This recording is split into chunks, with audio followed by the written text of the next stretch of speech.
Biết không? Rong tiếng này không? Tao đơn này bỏ, tao đơn à? Tao đơn này bỏ cái đơn nào?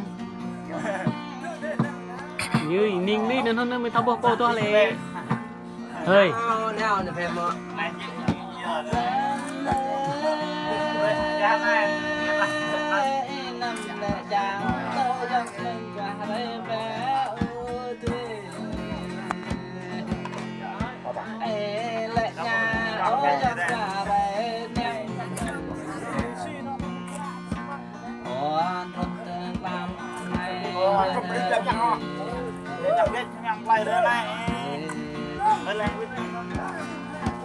Tôi tăng ra phải đi.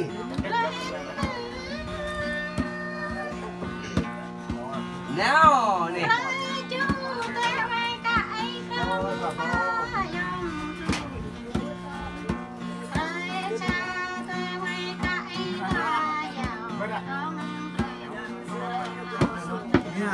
Còn nhiều nhú. Nếu con có chút áo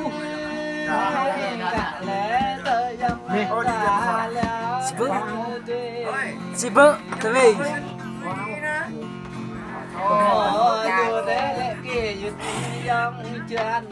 Chào chị Trinh Lê. Hello. Được này. Ninh đi. mà cái thao đốt đúng Wow,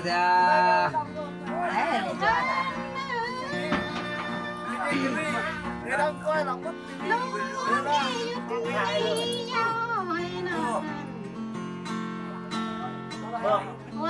Đọc cái te à.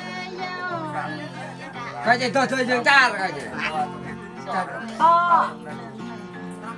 Cho ta. Có xin rồi.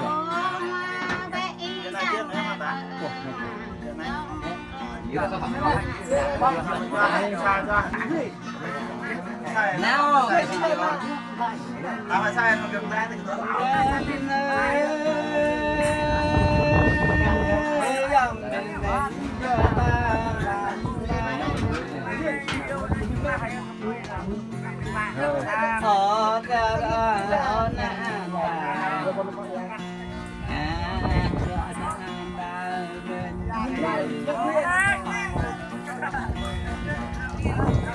bao nhiêu hả? Bao nhiêu?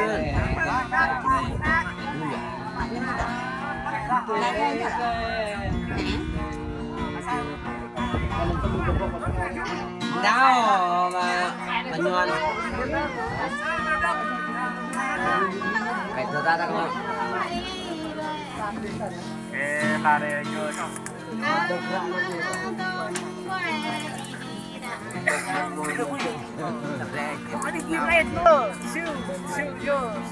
Lỡ tao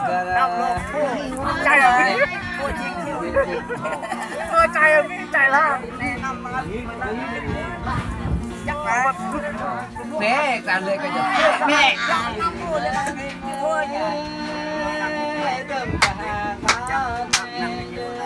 Đây, không có tăng đi.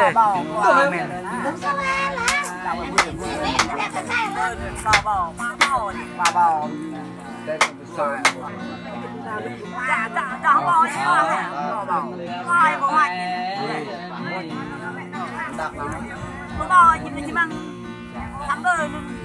gặp đi qua mà nhon nó Không ăn à, đang cái súng mắt à,